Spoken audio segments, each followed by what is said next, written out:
Olá pessoal, tudo bem? Estamos aqui em mais antropolinguagem, né, para discutir a questão da educação no Brasil, né? Apesar de, enfim, todo mundo saber da situação que está em especial o ensino médio público no Brasil, né? Que é totalmente sucateado, não tem avaliações, né? Progressão continuada, o aluno chega no último ano sem saber ler, escrever, calcular, né? Todo mundo, o professor não é respeitado, recebe mal, a situação é catastrófica, né? Inclusive, é uma situação muito difícil de resolver, por quê? Porque a maior parte dos professores lutam por salário, eles não podem lutar nem por uma melhoria, entendeu? Na infraestrutura escolar, nem por um aumento das verbas na educação. Isso aí passa longe do debate professor, é só luta salarial, entendeu? Apesar deles terem planos e projetos, né, o professor em geral, para o aumento, aumento das verbas para a educação, para o aumento de investimento, isso não se realiza. Isso não se realiza. Em especial para o ensino médio. Não estou falando aqui no caso das universidades públicas, que é diferente, né? Ainda assim, né, você tem a situação de algumas estaduais não está nada bom, né? De algumas universidades estaduais, né? Mas enfim, no geral, a universidade pública ela conseguiu manter o nível, né? Coisa que o ensino, o ensino fundamental, o colegial não. E é muito importante para a formação dos cidadãos ter um colegial bom, né? Não só uma formação direcionada para o ensino técnico, para o ensino profissionalizante, depois para a faculdade, que também é profissionalizante, né? Mas o ensino para a cidadania.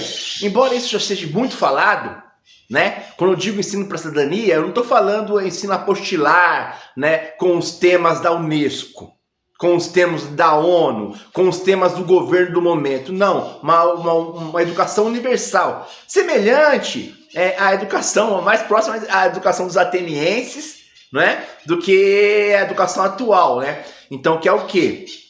Uma educação para a democracia é ensinar, por exemplo, a história da democracia, desde a Grécia Antiga até os dias de hoje. Não focar só nos governos atuais, né?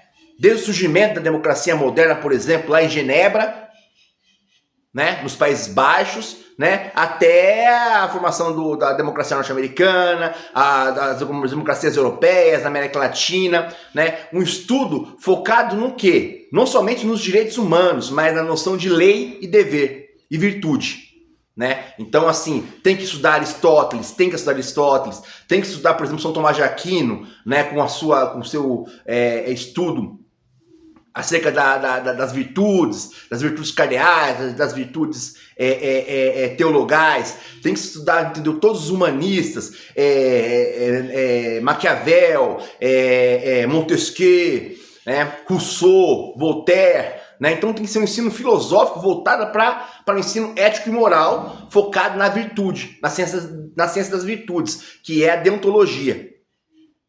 Tem que ter aula de leitura das obras clássicas, não é leitura de apostila. Tem que ter um debate das notícias dos jornais, entendeu? As principais notícias, ensino como funciona as instituições brasileiras, como funciona a eleição para vereador, como funciona a eleição para presidente, como funciona, quais são as regras, né, eleitorais, como funciona o judiciário, estágio, por exemplo, os alunos irem ver uma sessão na Câmara Municipal, ver um julgamento, não é?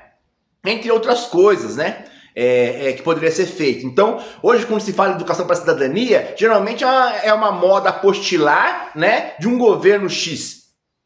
Não é essa educação universal, não é essa educação radical, que começa lá desde a Grécia Antiga, estudando os clássicos da filosofia política. Então, a educação para a cidadania é o estudo dos clássicos da filosofia política, tanto os clássicos antigos quanto os clássicos contemporâneos. Isso é necessário que tenha uma matéria, entendeu? Com pelo menos 4 aulas por semana.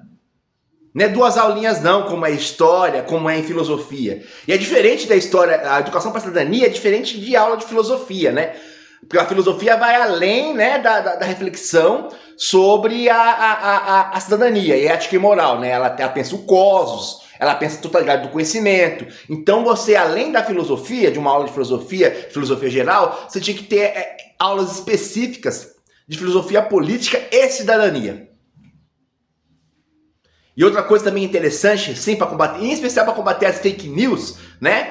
Podia incentivar também o que é a educação dos idosos aposentados. Tinha que ter o mesmo curso também de História da Cidadania e Filosofia para os idosos, né? Porque eles são as principais vítimas das fake news, né? De muita superstição. Porque tem um hábito mental rígido, né? Quando se aposenta só tem um grupo do WhatsApp, sabe? E não estuda. Os idosos também tinham que ser incentivados a estudar. A estudar a história da democracia, cidadania, né? Filosofia política.